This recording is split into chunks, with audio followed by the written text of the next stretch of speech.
Assalamualaikum warahmatullahi wabarakatuh. A'udzu billahi minasyaitonir rajim. Bismillahirrahmanirrahim. Ila hadrati Rasulillah Muhammadin sallallahu alaihi wasallam. Summa rasulullah wa ila masyayikhina wa asatidina wa muallimina wa ulamaina. Lahumul Fatihah. أعوذ بالله من الشيطان الرجيم بسم الله الرحمن الرحيم الحمد لله رب العالمين الرحمن الرحيم مالك يوم الدين إياك نعبد وإياك نستعين اهدنا الصراط المستقيم صراط الذين أنعمت عليهم غير المغضوب عليهم ولا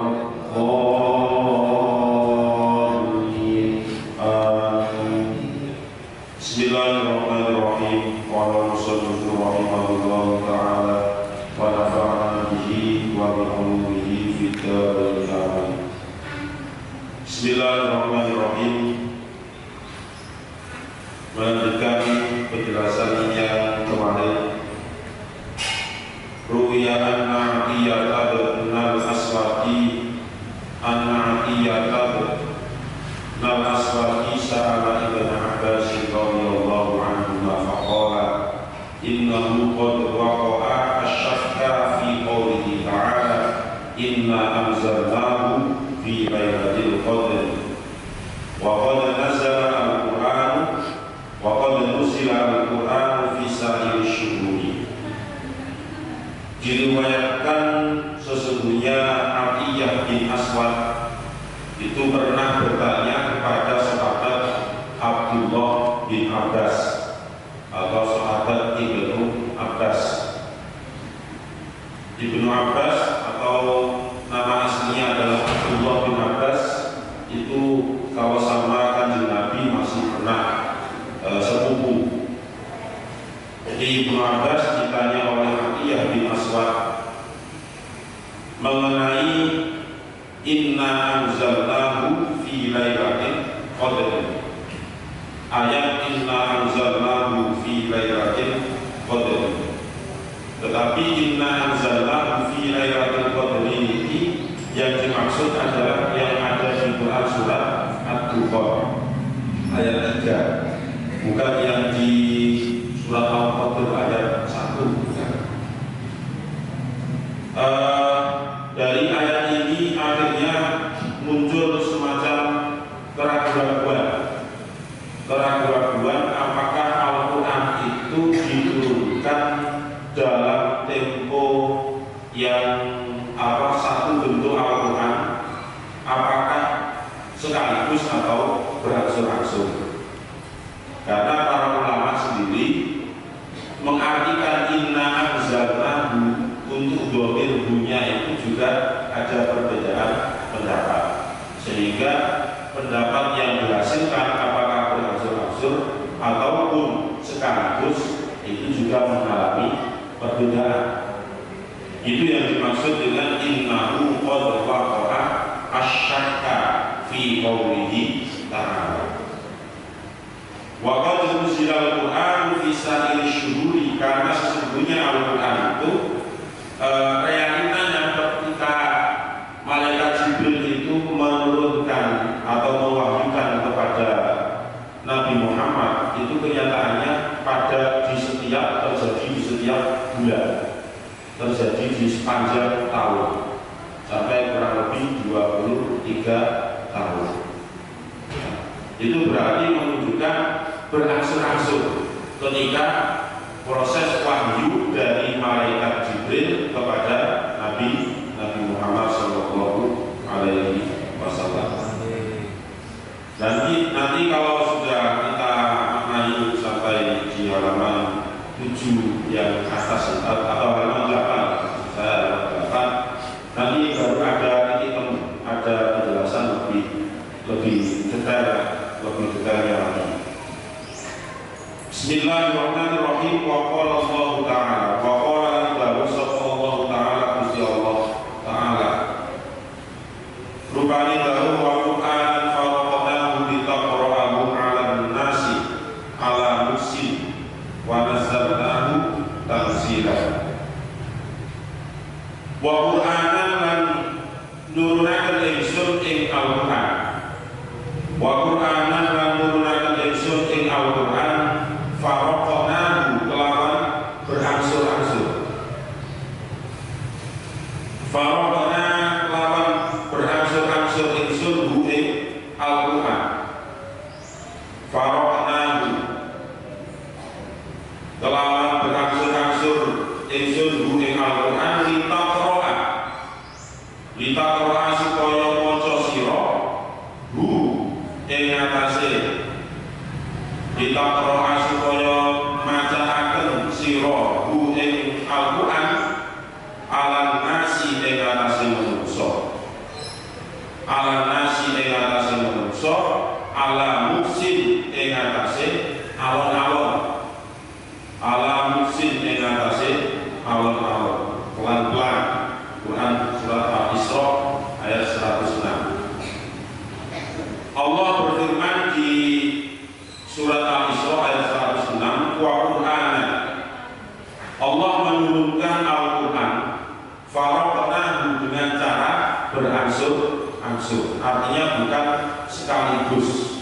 Artinya sekaligus itu 30 juz 114 surat diturunkan langsung kepada Kanjeng Nabi Muhammad, bukan seperti itu. Tetapi penurunannya atau penyampaiannya itu membutuhkan beberapa waktu. Kadang ada beberapa surat atau beberapa ayat yang turunnya itu karena ada suatu permasalahan, karena menjawab dari pertanyaan orang-orang yang ada di sekitar Kanjeng Nabi Muhammad. Seperti orang-orang Yahudi paling kritis terhadap Al-Quran dulu ketika zaman Kanjeng Nabi. Makanya yang jawaban-jawaban Allah di Al-Quran yang didahului dengan lafaz yas'alunaka atau yas'aluka, itu memang ada beberapa kejadian yang ditengarai yang bertanya adalah orang-orang Yahudi, bukan sahabat. Orang-orang Yahudi, karena orang-orang Yahudi diberikan kelebihan, diberikan fadl oleh Allah berupa kecerdasan yang di atas rata-rata dibandingkan dengan yang lain pada waktu itu.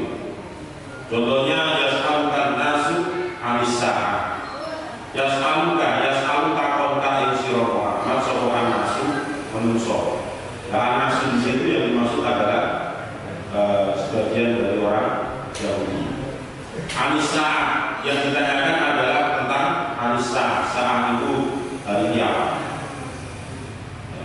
Orang-orang Yahudi itu tanyanya itu enggak mengenai hukum-hukum itu bukan, tetapi tentang masa depan yang akan terjadi nantinya. Yas'alukan nasu anis-sa'ah. Hari kiamat itu dulu sudah pernah ditanyakan oleh orang-orang Yahudi. Akhirnya Allah berfirman, "Qul innama ilmuha inda rabbi." Jawaban Muhammad, innama ilmuha inda rabbi. Yang mengetahui tentang kiamat itu ya hanya Tuhanmu. Itu aja.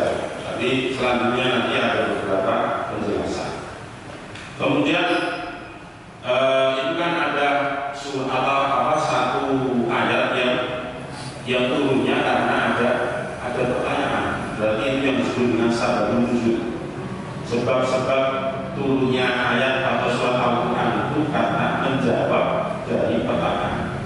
Ada juga, dan ini dominan, sebagian besar rata-rata ayat Al-Quran atau surat Al-Quran itu turunnya karena bukan tidak ada sabab nuzulnya, hanya beberapa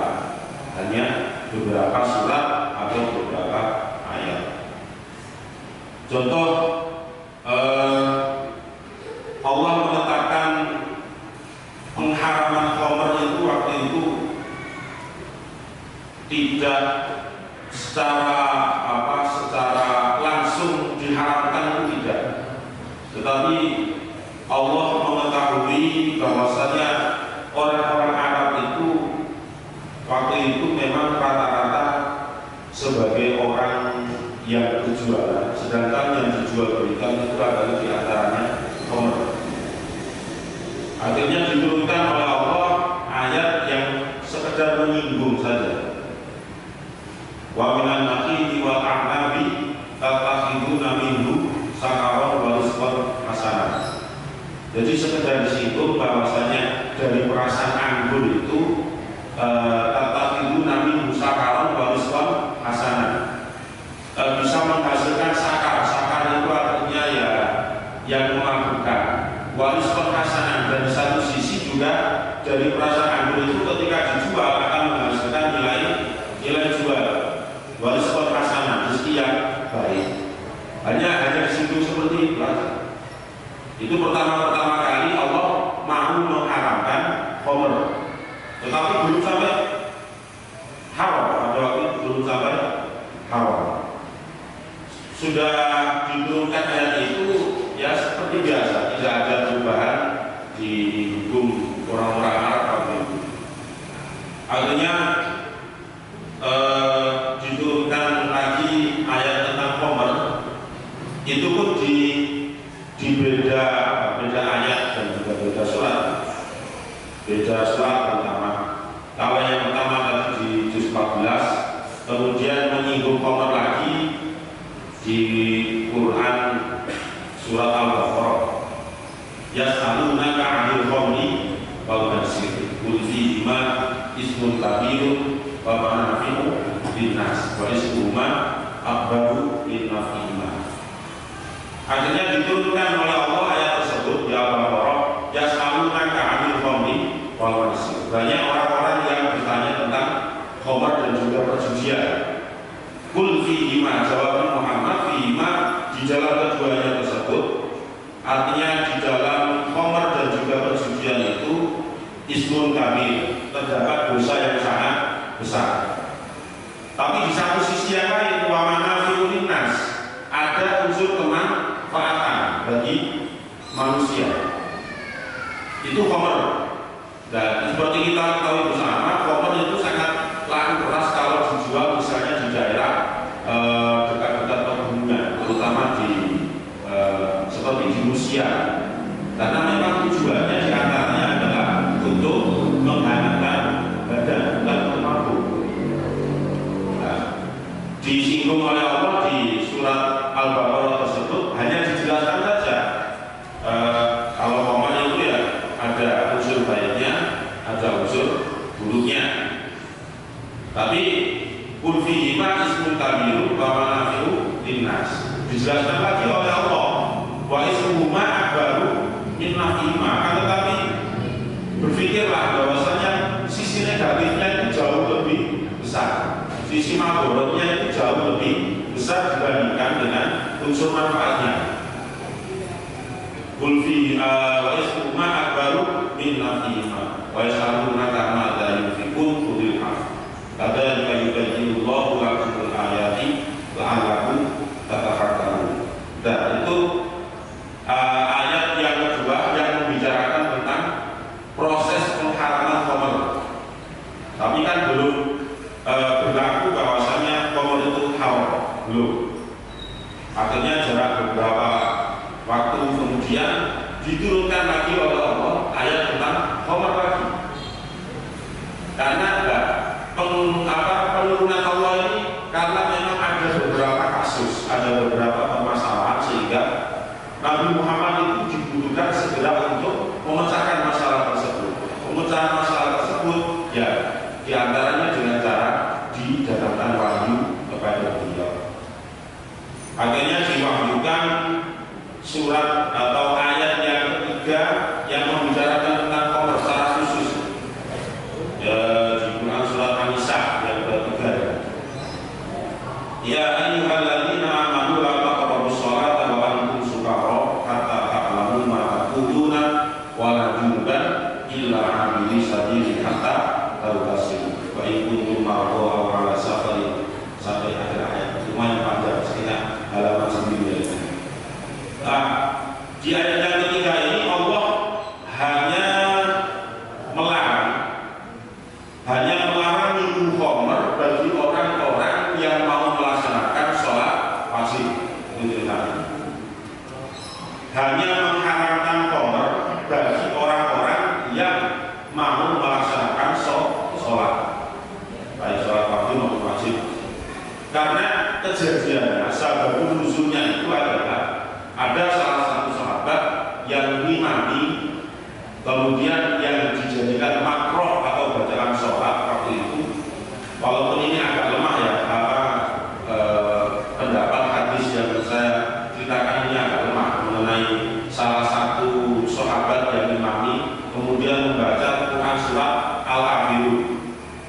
Nah, Al-Kafirun itu kalau nggak persiapan kadang memang membingungkan karena banyak kalimat yang hampir sama. La a'budu mata budu wala antum abiduna ma'bud. Lah kebetulan waktu itu sebelum sholat imam ini mabuk, sehingga gak mani-mani, gak selesai baca Al-Kafirun.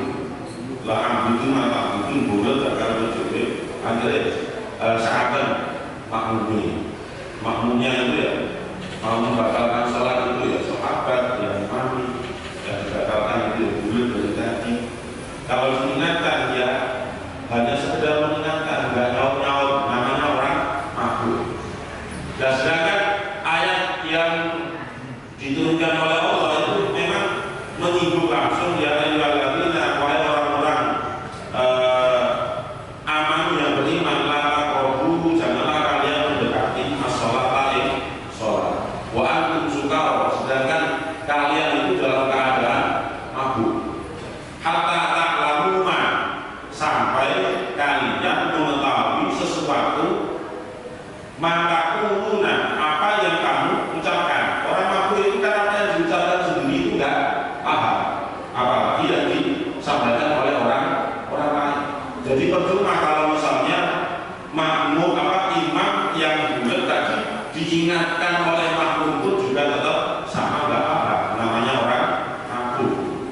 Nah, akhirnya setelah sholat itu ya turun wahyu ya ayyuhalladzina amanu la taqrabus sholata wa antum sukara hatta ta'lamu ma taqulun. Tapi pengharamannya kan hanya terbatas, yaitu terbatas ketika mau melaksanakan sholat. Di luar itu karena konteksnya itu adalah ayat yang di An-Nisa tadi, maka boleh masih minum khamr itu boleh.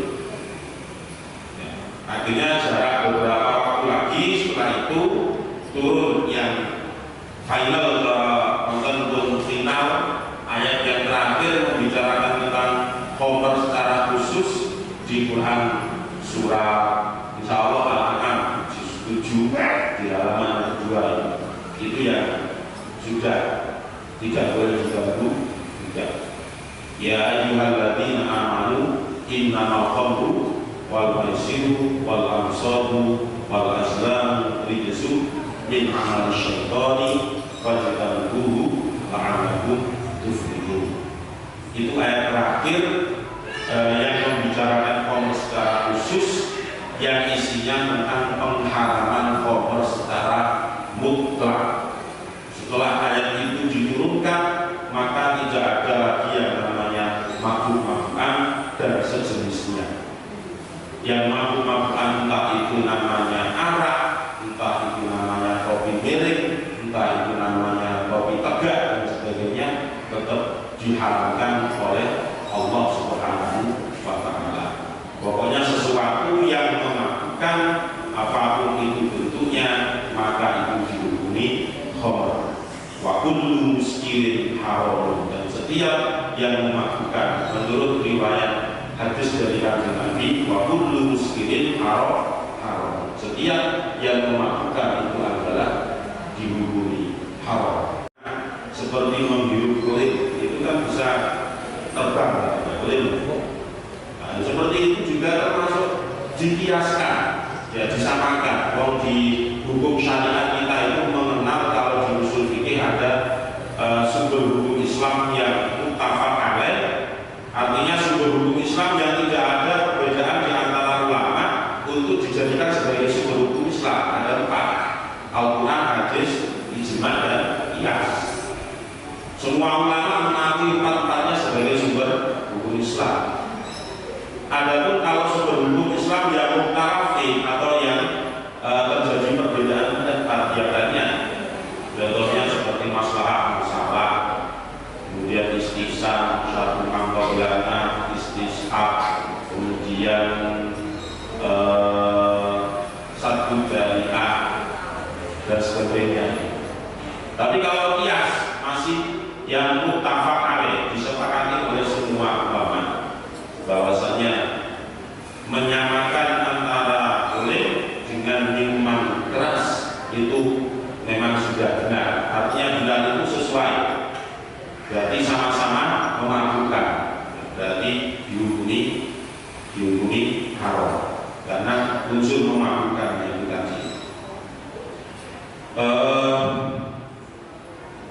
Berbicara tentang Al-Quran tadi, mengenai penurunan ayat Al-Quran yang tahapan-tahapan untuk mengharamkan khamr, kembali lagi ke materi kita. Wa Qur'anan faraqnahu litaqra'ahu 'alan nasi 'ala muksin. Allah menurunkan Al-Quran itu secara bertahap atau berangsur-angsur. Tujuannya apa?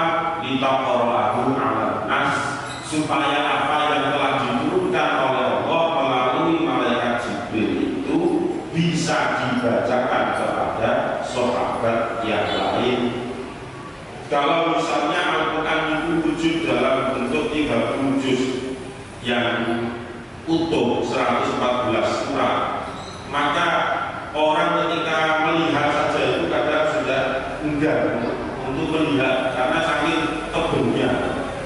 Tapi kalau berangsur-angsur itu pasti nanti akan minta lagi. Kenapa? Karena orang Arab kan ya memang bahasanya sudah bahasa Arab. Untuk memahami bahasa Arab itu, bahasa Al-Quran itu juga sudah sangat terbantu dengan bahasanya sendiri, sehingga sekali dibacakan sekali dibacakan oleh Rasulullah kepada sahabat-sahabat, untuk kepada sahabat Abu Bakar, kemudian turun wahyu lagi dibacakan kepada sahabat-sahabat yang ada di sekitar beliau, sehingga sahabat-sahabat itu tanpa mushaf pun juga akhirnya lama-lama menjadi hafal Al-Quran, karena waktu itu belum ada percetakan, sehingga ketika ada ayat yang turun atau wahyu yang turun itu ditulis di beberapa media yang kurang begitu mendukung. Contoh ditulis di Bebatuan, kemudian di Pelepah Burman, kemudian di Daun-daunan dan sebagainya. Itulah media-media yang digunakan untuk penulisan wahyu pada periode pertama dulu.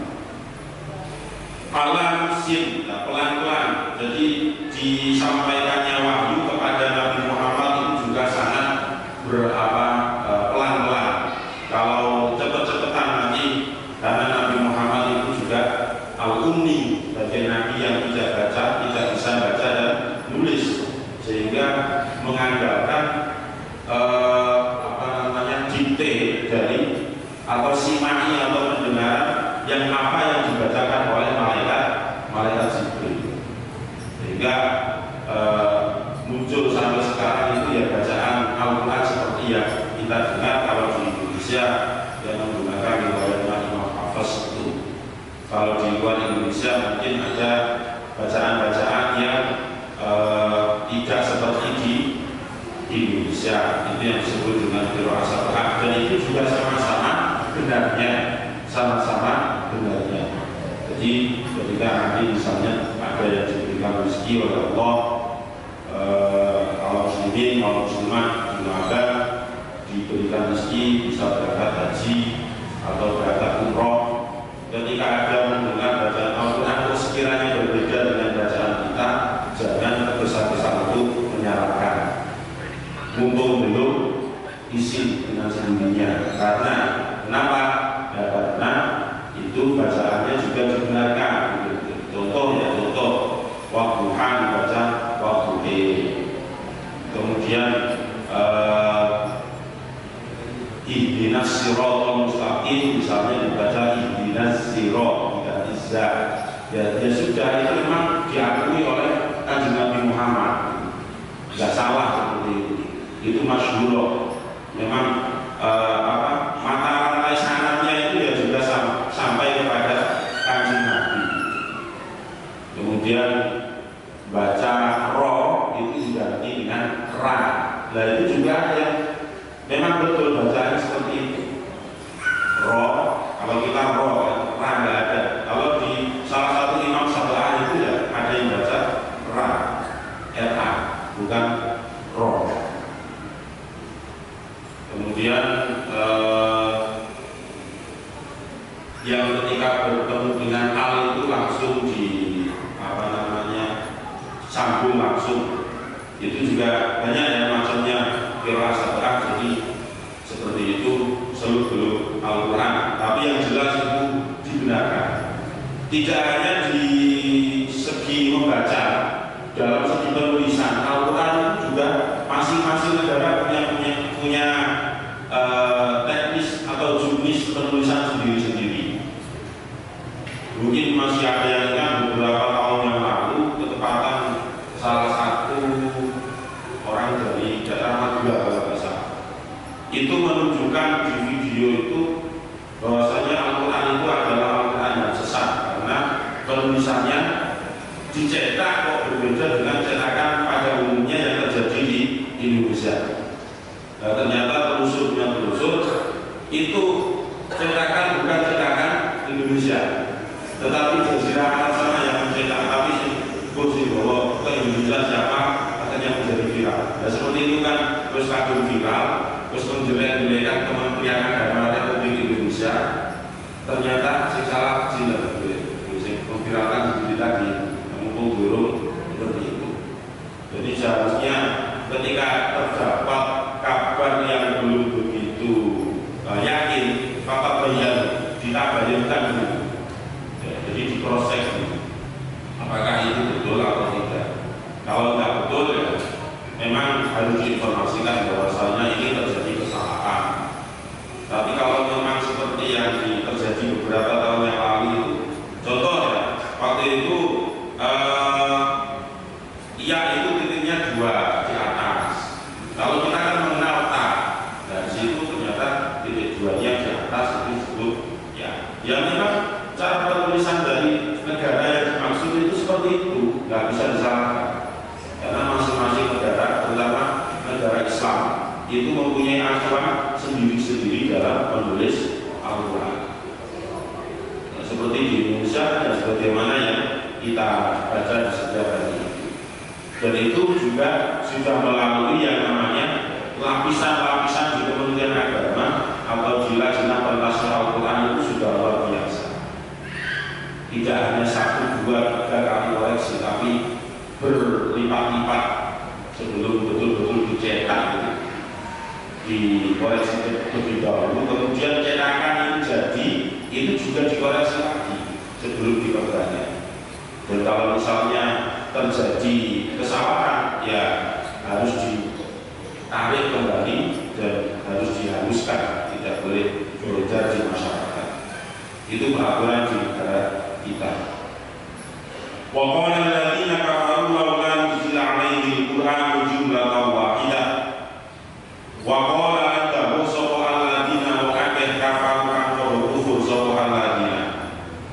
Wa qala adahu sapa alladziina wa akeh kafaru kang kufur sapa alladziina laula nuzila. Laula nuzila. Karena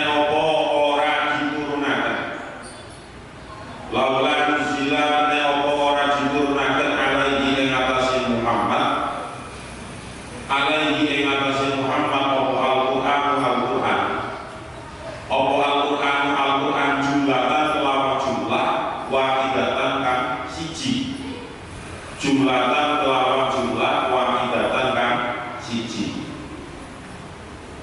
Dan ini bukti yang selanjutnya ada di Quran surat Al-Furqan ayat 32.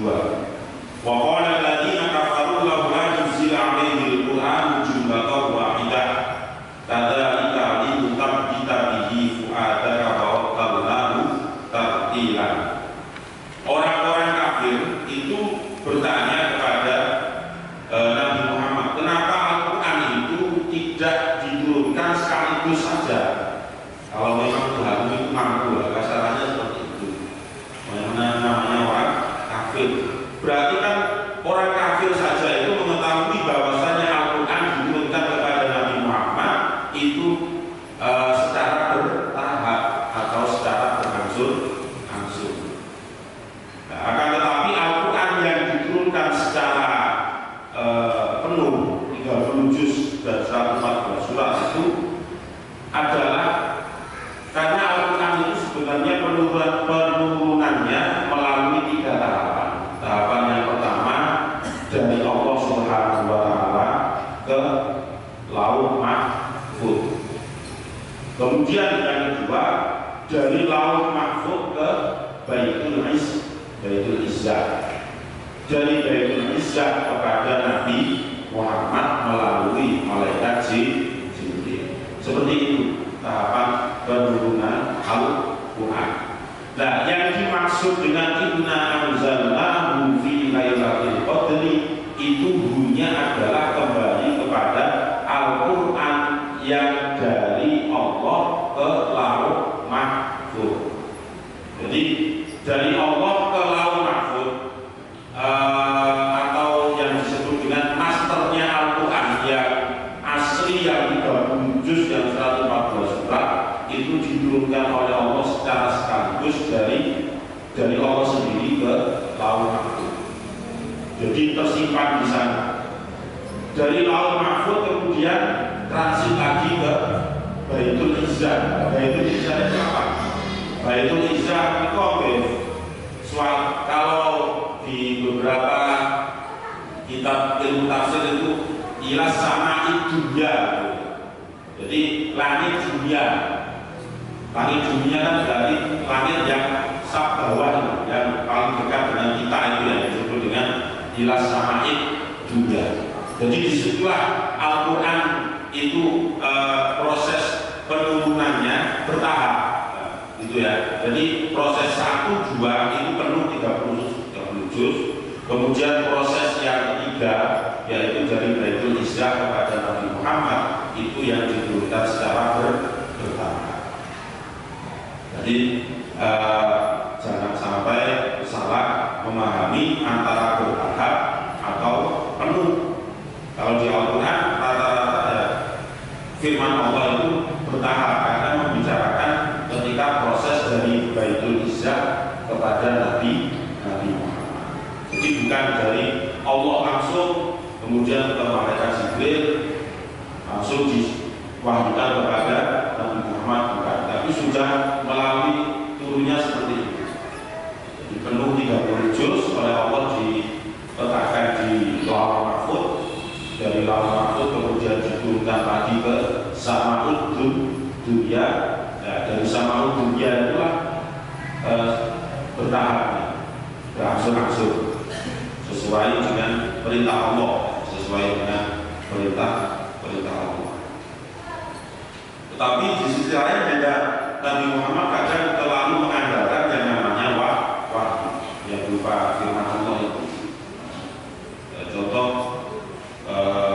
gara-gara turun ayat yang berbunyi wala taqulanna li syai'in inni fa'ilun dzalika wa illa ayyasha Allah wa dzkur rabbaka idza nasita wa qulasa ayyahdiya rabbi li aqrab min hadha rasyada. Di Al-Kahfi wala taqulanna lan ngomong temen sira Muhammad li syai'in mari suci-suci ini satu menjadi sun iku fa'ilu wongkang lakoni dari kain turun-turun syahid goda tinggal menit. Jadi ceritanya Nabi Muhammad itu memberikan janji kepada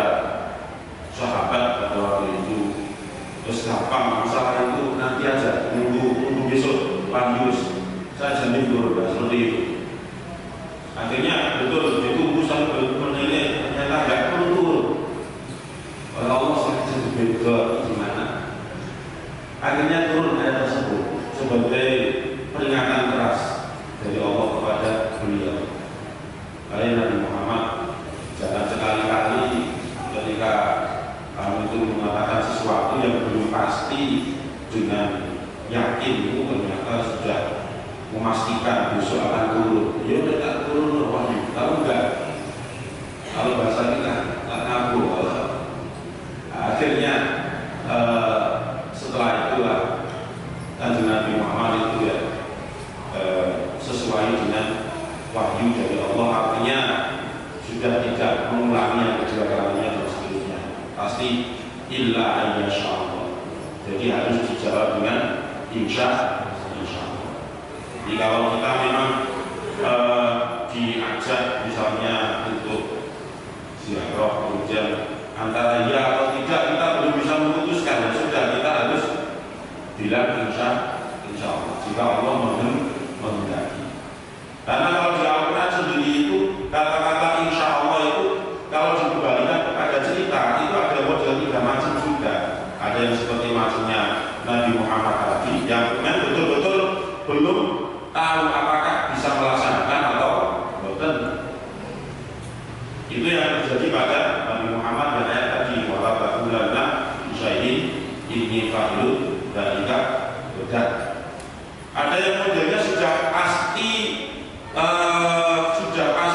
tahu bahwasanya dirinya itu tidak akan bisa sabar, tapi maksa sabar. Nah, itu yang insya Allahnya terjadi ketika Nabi Musa berguru kepada Nabi Khidir. Nah, seperti itu. Itu juga oke, tasbihu amma ala malam tastati alaihi sabr. Jadi Nabi Musa itu sering mengucapkan kalimat insya Allah kepada Nabi Khidir, tapi dirinya sendiri sebenarnya itu sudah bisa mengukur saya itu nggak bakalan mampu jadi murid Nabi Khidir, tapi tetap ketika diceramai oleh Nabi Khidir, si kamu itu nggak bakalan iso sabar dengan kejadian-kejadian yang akan terjadi nanti. Insya Allah bisa Nabi Khidir, insya Allah bisa oleh guru, karena Nabi Khidir adalah selaku guru dari Nabi Musa. Kemudian yang model ketiga yaitu satajiduni insyaallahu minas sabirin. Itu mengenai Nabi Ismail ketika mau disembelih oleh ayahandanya sendiri. Artinya insya Allah yang model ketiga ini dari orang yang melaksanakan itu sudah bisa mengukur bahwasanya dirinya sendiri itu mampu akan bisa menuntaskan, akan bisa melaksanakan, tapi tetap dijawab dengan insya Allah.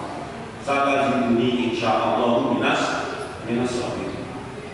Nah, akhirnya kita simpulkan dari 3 cerita, 3 ayat Al-Quran yang sama-sama ada insya Allahnya, tetapi ada maksud yang lain seperti kemampuan dari dirinya sendiri, apakah yakin mampu, apakah tengah-tengah antara mampu atau tidak, atau sudah yakin dirinya itu sebenarnya yakin tidak mampu, tapi tetap mengucapkan insya Allah. Nah, maka dari itu insya Allah itu yang sangat penting. Artinya sangat penting itu apapun dalam keadaan diri kita itu ya kalau memang masih ragu ya harus insya Allah. Walaupun sangat bisa itu ya tetap insya Allah. Diundang tetangganya untuk tahlilan misalnya. Ya memang waktu surat datang, surat undangan tahlil itu datang, memang kelihatan kita itu sangat mampu untuk ramu gitu kan. Tapi ya siapa tahu Allah itu memberikan kehendak lain. Beda dulu ternyata ada tamu itu orang penting. Ya otomatis kan nggak bisa datang. Dan seperti itu kemungkinan besar juga terjadi. Makanya insya Allah itu ya dalam keadaan apapun ya harus insya Allah. Kadang orang bertanya, kadang kosong ada jawaban insya Allah. Saya menemukan 2 jawaban yang berbeda mengenai puasa. Ada yang modelnya jawab itu seperti Nabi Muhammad. Ada yang modelnya itu jawabnya dikembalikan kepada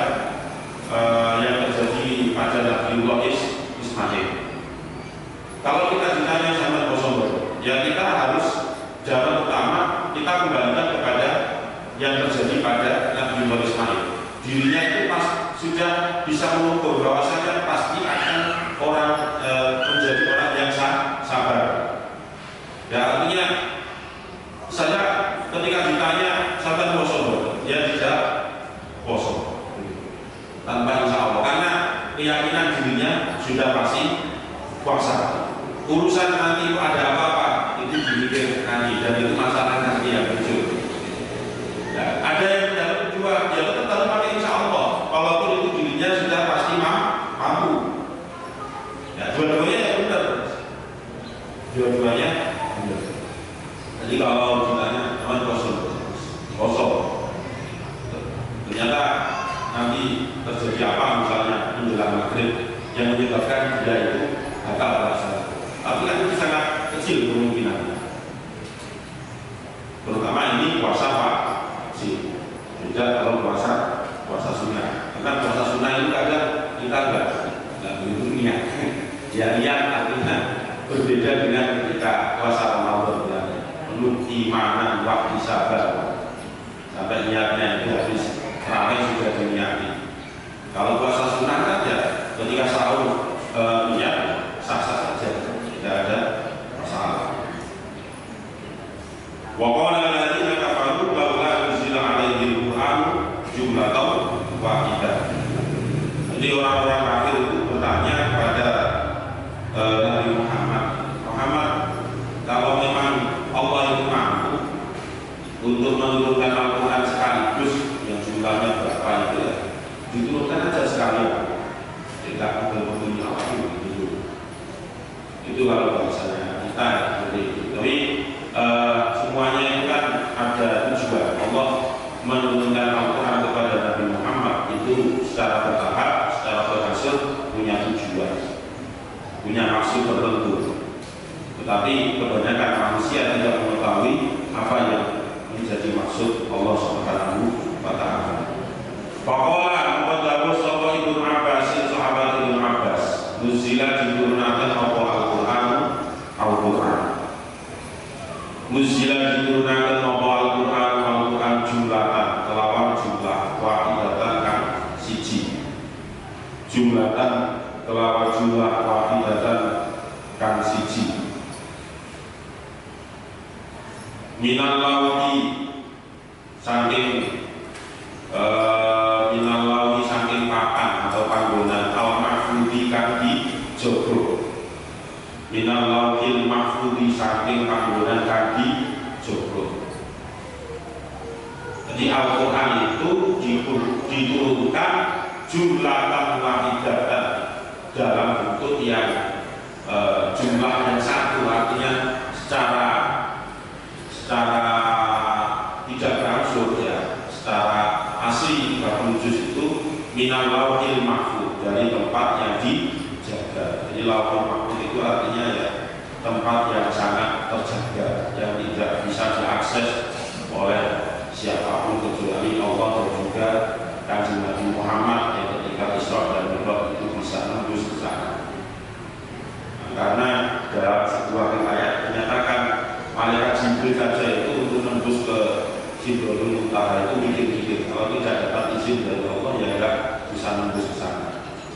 Ini itarok tuh, kalau saya nembus ke sana atas izin Allah, nanti saya terbakar oleh Rasulullah. Itu ketika mengantar Nabi Muhammad proses mikrotnya. Fi lailatul qadri yang dalam malam qadar min syahri Ramadan saking bulan Ramadan. Min syahri Ramadan saking bulan Ramadan. Jadi Al-Quran diturunkan secara utuh dari Lauhul Mahfuz itu ya terjadinya sama pada malam bulan Ramadan. Tetapi tanggalnya berapa ya tidak disebutkan di situ. Ya, tidak disebutkan di situnya. Pokoknya dijelaskan fi lailatul qadri, yaitu malam qadar. Fawadu'an monggo meletakkan sapa fawadu'an fawdi'a monggo diletakkan apa Al-Quran fi baitil izzati ing dalem baitul izzah, fi baitil izzati ing dalem baitul izzah fi sama'i dunya ing dalem langit dunya. bisa dunia ing dalem langit dunia. Kemudian setelah dari Lauhul Mahfuz itu ke Baitul Izza. Baitul Izza itu kalau secara lafziah diartikan Baitul itu kan artinya rumah, Al-Izzah itu artinya kemuliaan, artinya rumah kemuliaan, tempat yang sangat dimuliakan itu. Nah itu letaknya ada di Fisama'id dunya. Fisama'id dunya itu maksudnya bagaimana? Yaitu langit yang paling dekat dengan dunia ini, ya atas kita itu. Cuma ya kita melihat langit ya nggak ada apa-apanya secara pandangan manusia, tetapi sebenarnya ada bentuk-bentuk tertentu, cuma kan bentuknya memang oleh Allah itu dibolehkan, tidak diperlihatkan secara nyata. Makanya ada yang itu ke langit dan biru, langit warna biru. Sebenarnya kalau menurut Allah ya salah yang warna biru, karena biru itu karena tampilannya saja. Yang jelas ada itu adalah birunya cinta itu ada. Summa nazala kemudian turun bihi kelawan Al-Quran sapa Jibril, malaikat Jibril alaihi salam ala Muhammadin ing atase Nabi Muhammad sallallahu alaihi wasallam. Dari Baitul Izza kemudian malaikat Jibril yang mewahyukan kepada Nabi Muhammad nujuman kelawan dicicil. Nujuman kelawan dicicil artinya sedikit demi sedikit dari Baitul Izza ke Rasulullah itu diangsur, dicicil. Nujuman kelawan dicicil, nujuman kelawan dicicil fi salasin wa ishrina ing dalem waktu 30. Fi salasin wa ishrina ing dalem waktu 30. Apane sanatan taune sampai proses turunnya wahyu yang diwahyukan oleh Allah melalui malaikat Jibril kepada Nabi Muhammad itu membutuhkan waktu 23 tahun. Di 23 tahun. Wadhalika utawi mengkono nujuman. Wadhalika utawi mengkono nujuman iku qaulullah azza wa jalla. Dawuh Gusti Allah azza wa jalla. Fala uqsimu bimawaqi'in nujumi. Fala uqsimu mongko sumpah ingsun Allah. Fala uqsimu mongko sumpah ingsun Allah bimawaqi'in nujumi. Kelawan piro-piro panggonane bintang. Bimawaqi'in nujumi kelawan piro-piro panggonane bintang. Nah, ini menjelaskan tentang proses turunnya Al-Quran dari Allah ke Lauhul Mahfuz, dari Lauhul Mahfuz ke Baitul Izza, dari Baitul Izza melalui malaikat Jibril kepada Nabi Muhammad sampai betul-betul tuntas 30 juz kepada Nabi Muhammad selama kurang lebih 23 tahun. Maka dari itu Al-Quran sampai sekarang itu juga masih terjaga dari yang namanya tahrifan, yaitu perubahan, wala tabdilan, dan juga tidak mengalami pergantian sama sekali. Berbeda dengan kitab-kitab samawi sebelumnya seperti Injil, itu kan termasuk samawi, agamanya agama dari wahyu, maksudnya begitu. Kalau seperti Hindu dan Buddha itu kan bukan karena samawi, tetapi sebuah adat yang lama-lama membesar sehingga menjadi sebuah agama sendiri, kepercayaan. Berbeda dengan agama yang berdasarkan wahyu, Taurat, Injil, Zabur, itu semuanya samawi. Waqala lan dawu sapa Dawud bin Abi Hatim, Imam Dawud bin Abi Hatim. Qultu omong ingsun li Syafi'i maring Imam Syafi'i, syahrul Ramadan alladzi unzila fihi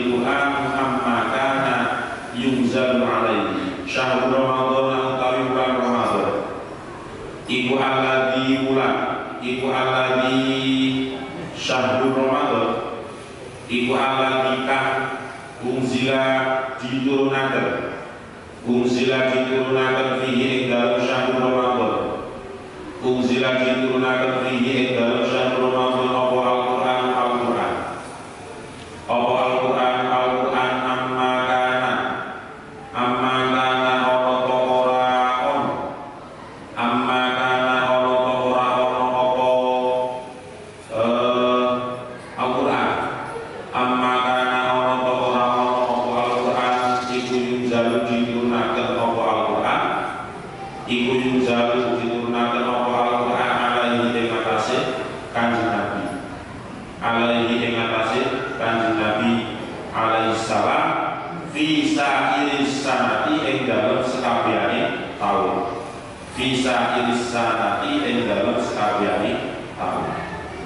Imam Dawud bin Abihan itu pernah bertanya kepada Imam Asy-Syafi'i, wahai Imam Asy-Syafi'i, apakah bulan Ramadan itu hanya satu bulan itu saja ketika Al-Quran diturunkan kepada Nabi Muhammad, atau memang diturunkannya kepada Nabi Muhammad itu di semua tahun yang ada ketika Nabi Muhammad itu belum meninggal? Jawabannya jawab sapa Asy-Syafi'i. Jawab sapa Asy-Syafi'i bala. Nggih. Bala nggih. Maksudnya bala fi sa'iris sanah. Bala fi sa'iris sanah. Iya. Turunnya itu adalah sepanjang tahun. Tidak hanya turunnya di bulan Ramadan saja. Nah, sedangkan kalau bagaimana seperti di Quran surat Al-Baqarah ayat 185, Syahrul Ramadan alladzi unzila fihi al-Qur'anu hudan lin-nasi wa bayyinatin minal huda wal furqan. Itu berarti menceritakan ketika Al-Quran diturunkan dalam satu turunan, yang satu turunan janji 30 juz, yaitu dari Allah ke Lauh Mahfuz, bukan dari Baitul Izzah kepada Nabi Muhammad, karena dari Baitul Izzah kepada Nabi Muhammad itu bertahap. Walakin tetapi ini Jibril utai malaikat Jibril alaihi salam iku kana ana sapa malaikat Jibril. Walakin tetapi ini Jibril alaihi salam utawi malaikat Jibril alaihi salam iku kana ana sapa Jibril iku yu'anidu malingaken sapa Jibril. Malingaken sapa Jibril Muhammadan ing Nabi Muhammad sallallahu alaihi wasallam. Muhammadan ing Nabi Muhammad fi Ramadan ing dalem bulan Ramadan, bima kelawan barang anjalakan turnaken, bima kelawan barang anjalakan turnaken nikmat sapa Allah Gusti Allah. Bima kelawan barang anjalakan turnaken nikmat sapa Allah Gusti Allah. Fayakum mongko menghukumi sapa Allah Gusti Allah. Fayakum mongko menghukumi sapa Allah Gusti Allah ma'i barang ya syarukan kersa sapa Allah nikmat. Ya syarukan kersa sapa Allah nikmat wa yusbitu lan tepaken sapa Allah. Wa yusbitu lan tepaken sapa Allah ma'i barang. Ya syarukan sa'aken sapa Allah nikmat. Ya syarukan sa'aken sapa Allah nikmat. Wa yumsi lan lalekaken sapa Allah. Wa yumsi lan lalekaken sapa Allah nikmat. Wa yumsi lan lalekaken sapa Allah nikmat. Sapa Allah ing Al-Quran. Wa yumsi lan lalekaken sapa Allah ing Al-Quran ma'i barang ya syarukan sapa Allah nikmat. Ya syarukan sapa Allah nikmat. Jadi tetapi malaikat Jibril itu karena yu'aridu Muhammad, kadang-kadang juga ketika dalam bulan Ramadan itu tidak diturunkan wahyu, itu juga pernah. Jadi itu membuktikan bahwasannya firman Allah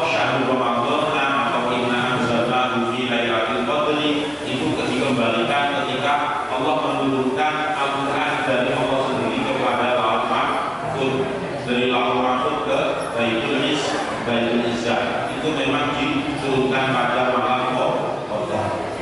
Sedangkan ketika kepada Nabi Muhammad itu kadang-kadang terjadi pada bulan Ramadan dan kebanyakan juga seringnya di luar bulan Ramadan.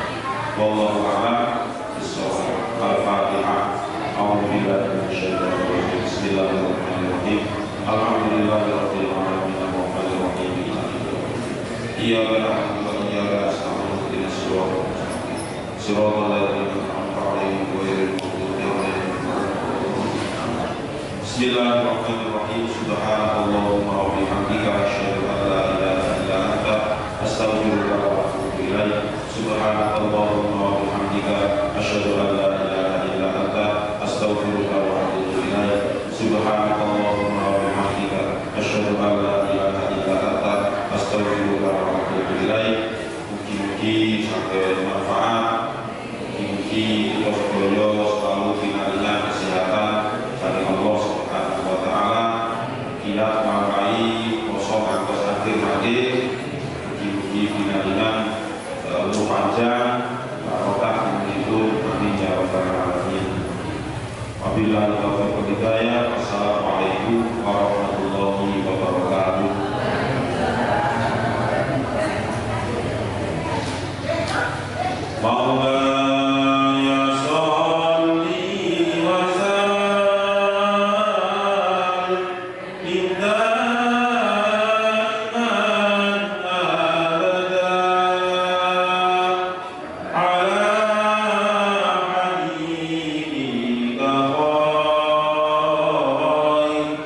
Fil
Al-Fatihah.